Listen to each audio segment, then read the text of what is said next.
Hello friends, welcome to study stage. तो class 10th के NCERT book से exercise 9.1 का ये दूसरा नंबर क्वेश्चन है। ये क्वेश्चन प्रीवियस ईयर में 10th क्लास के जो भी बोर्ड एग्जाम हुए उनमें बहुत ज़्यादा बार रिपीट हुआ क्वेश्चन है। तो अच्छे तरीके से इस क्वेश्चन को सॉल्व करेंगे, क्या पता 2023 में ये क्वेश्चन पूछा जा सकता है। तो ये क्वेश्चन क्या है, आंधी आने से एक पेड़ टूट जाता है और टूटा हुआ भाग इस तरह मुड़ जाता है कि पेड़ का शिखर जमीन को छूने लगता है और इसके साथ 30 डिग्री का कोण बनाता है। पेड़ के पाद बिंदु की दूरी जहां पेड़ का शिखर जमीन को छूता है 8 मीटर है, ठीक। और पेड़ की ऊंचाई ज्ञात करना है। हमें बोला जा रहा है इसमें पेड़ की ऊंचाई ज्ञात करने के लिए। तो सबसे पहले इसमें क्या बोला जा रहा है, आंधी आने से एक पेड़ टूट जाता है और टूटा हुआ भाग इस तरह मुड़ जाता है कि पेड़ का शिखर जमीन को छूने लगता है। तो यहाँ पे हम क्या करेंगे, पहले एक पेड़ बनाएंगे। जैसे जैसे क्वेश्चन कहेगा वैसे वैसे हम अपना काम आगे बढ़ाते जाएंगे। तो यहाँ पे एक पेड़ बनाइए, ये हमारा एक पेड़ हो गया, ठीक। और बोला जा रहा है कि आंधी आने से एक पेड़ टूट जाता है और टूटा हुआ भाग जो है जमीन को छूने लगता है। तो यहाँ पे ये हमारा पेड़ है और जब टूटेगा तो इस तरह जो जमीन को छुएगा कि नहीं, इस तरह जो है जमीन की तरफ ये मुड़ जाएगा, ठीक, टूटने के बाद। और इसके साथ 30 डिग्री का कोण बनाता है। तो यहाँ पे जो छू रहा है, ये जमीन यहाँ पे छू रहा है पेड़ टूटा हुआ भाग, यहाँ बोल रहा है कि 30 डिग्री का कोण बना रहा है, यानी यहाँ पे 30 डिग्री का कोण बना रहा है। और कौन बना रहा है, पेड़ के पाद बिंदु से, यानी पेड़ का जो मेन बेस है यहाँ से लेकर के और जहाँ पे ये पेड़ का शिखर जमीन को छू रहा है वहाँ तक की दूरी, यानी यहाँ से यहाँ तक की दूरी हमको बता रहा है 8 मीटर है, ठीक। और तो पेड़ की ऊंचाई ज्ञात करना है, यानी पेड़ की ऊंचाई तो यहाँ से तो पेड़ टूट गया है, तो इसके आगे और भी ना पेड़ होगा, तभी ना यहाँ से टूट करके ये पेड़ मुड़ गया है। तो यहाँ से ऊपर भी पेड़ है इसका मतलब। तो चलिए कुछ नाम दे देते हैं इसका, जैसे कि यहाँ पे नाम दे देंगे हम ए, इसका भी रख देंगे बी, सी और डी। आप कुछ भी नाम यहाँ पे दे सकते हैं। तो यहाँ से हमारा क्या हो जाएगा, ए और सी क्या हो जाएगा, पेड़ की कुल लंबाई हो जाएगी, कुल लंबाई। और यहाँ पे क्या हो जाएगा, बी और डी, बी डी क्या हो जाएगा, पेड़ का टूटा हुआ भाग, पेड़ का टूटा हुआ भाग हो जाएगा हमारा बी डी। और यहाँ पे बेस जो है क्या है हमारा सी डी, 8 सेंटीमीटर दिया गया है, सी डी या फिर डी सी कुछ भी लिख सकते हैं यहाँ पे। तो 8 मीटर यहाँ पे दिया गया है।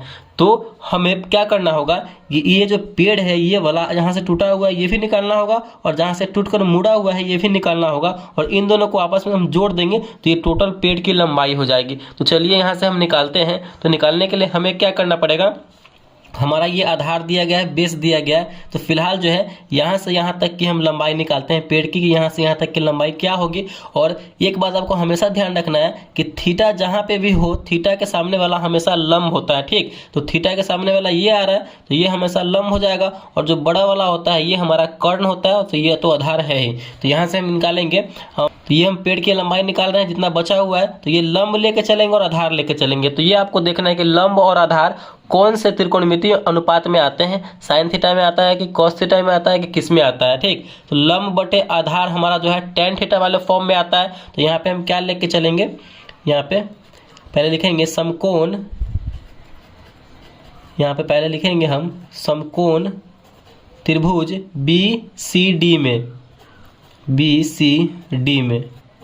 तो लंब और आधार लेके चल रहे हैं। तो टेन थीटा में हमारा क्या होता है, टेन थीटा इक्वल टू होता है P बटे B, यानी लंब बटे आधार। तो टेन यहाँ से सॉल्व कीजिए, टेन थीटा का वैल्यू हमारा क्या दिया गया है 30 डिग्री। तो tan 30 degree equal to P, यानी लंब हमारा बोला जा रहा, तो यही निकालना, तो पता है नहीं हमें। तो लंब हमारा क्या है BC है, B और C है। और हमारा क्या आधार क्या है, ये CD। सॉल्व कीजिए, टेन 30 डिग्री का वैल्यू होता है 1/√3 होता है। और BC का वैल्यू यहाँ पे है नहीं है तो BC ही रहेगा। और CD का वैल्यू क्या है 8 मीटर है, तो 8 क्रॉस मल्टीप्लाई कीजिए, यहाँ से आपका वैल्यू पता चल जाएगा इसका। 8 में 1 से करेंगे तो 8 और √3 BC। तो BC का वैल्यू यहाँ से हमारा क्या निकल के आ जाएगा, BC इक्वल टू हो जाएगा 8/√3 मीटर। ये हमारा BC, यानी ये हमारा जो पेड़ बचा हुआ है उसका वैल्यू निकल के आया है, ठीक। अब हम इस मुड़े हुए भाग का वैल्यू निकालेंगे, जो ये पेड़ टूटकर मुड़ा हुआ है, तो इसका वैल्यू आप निकालिए। तो इसका वैल्यू निकालने के लिए हमें क्या करना होगा, अब हमें आधार और कर्ण वाले में आना होगा। ठीक, तो आधार और कर्ण वाला कौन सा त्रिकोणमितीय अनुपात आता है, तो सेक थीटा इक्वल टू होता है कर्ण बटे आधार। यहाँ पे आधार इक्वल बटे कर्ण हो गया था, वो जो गलत है, यहाँ पे होगा कर्ण बटे आधार होता है। तो इसका वैल्यू हम यहाँ पे पुट करते चले जाएंगे। तो यहाँ से देखिए सेक थीटा, तो सेक थीटा के जगह पे क्या रखेंगे, 30 डिग्री हमारा दिया हुआ है, तो 30 डिग्री। कर्ण का वैल्यू क्या है हमारा, कर्ण बी और डी है, बी डी का वैल्यू तो पता है नहीं हमारा यहाँ पे। और बटे आधार, आधार क्या है हमारा, सी डी है। सेक थीटा का वैल्यू क्या होता है हमारा, तो 2 बटे सेक 30 डिग्री का वैल्यू होता है 2 बटे √3 इक्वल टू बी डी का वैल्यू तो हमें निकालना है, तो बी डी और सी डी का वैल्यू हमारा 8 मीटर है, तो 8 क्रॉस मल्टीप्लिकेशन करेंगे यहाँ से, तो हमारा हो जाएगा 8 दूना 16 और बी डी √3। तो बी डी का वैल्यू यहाँ से हमारा निकल जाएगा, बी डी इक्वल टू क्या हो जाएगा 16 बटे √3 मीटर। यानी फाइनली जो है हमारा जो पेड़ हमारा बचा हुआ है आधा, उसका भी वैल्यू हमारा 8 बटे √3 यहाँ से निकल के आ गया, और जो पेड़ टूट करके मुड़ गया है उसका भी वैल्यू हमारा 16 बटे √3 निकल के आ गया। तो अब आप क्या कीजिएगा, ये जो पेड़ बचा हुआ है वो और जो पेड़ टूट कर मुड़ा हुआ है इसको हम सीधा कर देंगे, यानी टोटल AC पेड़ की लंबाई आपको पता चल जाएगा कि नहीं, इसको आपस में इन दोनों को जोड़ देंगे तो हमारा पूरा पेड़ का लंबाई निकल के आ जाएगा। तो यहाँ पे हम क्या करेंगे, BC और BD को जोड़ने पर जो टोटल पेड़ की लंबाई निकल जाएगी। तो यहाँ पे लिखेंगे हम BC और BD को जोड़ने पर, क्योंकि टोटल हमें पेड़ की लंबाई निकालनी है, पेड़ का पूरा हाइट पता करना है। तो BC का वैल्यू हमारा क्या आया, यहाँ पे आप लोग देख सकते हैं 8 बटे √3 प्लस BD का वैल्यू हमारा क्या आया यहाँ पे 16 बटे √3। इसको ऐड करेंगे तो √3 यहाँ पे एलसीएम हो जाएगा और ये ऊपर हो जाएगा 8 प्लस 16 और 8 मिलकर हो जाएगा 24 बटे में √3। यहाँ पे देखिए जब भी अगर हर में रूट रहे तो क्या करते हैं, उसका हर का परिमेयकरण करते हैं। तो जो हर में √3 दिया गया है उसी से ऊपर में भी और नीचे में भी गुना कर देंगे, √3 से ऊपर में भी √3 से नीचे में भी, ये हमारा हर का परिमेयकरण होता है, नीचे से रूट हटाने के लिए हर में से। देखो क्या हो जाएगा हमारा, ऊपर में हो जाएगा 24 √3 और √3 में √3 से गुना हो जाएगा तो 3 बचेगा, 3 8 24। तो हमारा क्या बचा यहाँ पे फाइनल आ गया 8 √3 मीटर।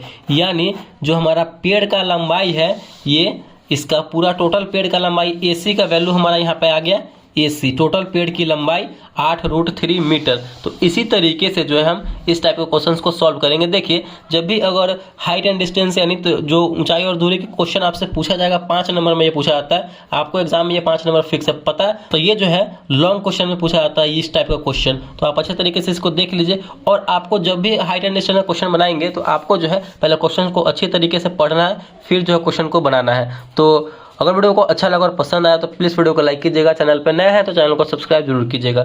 Thank you.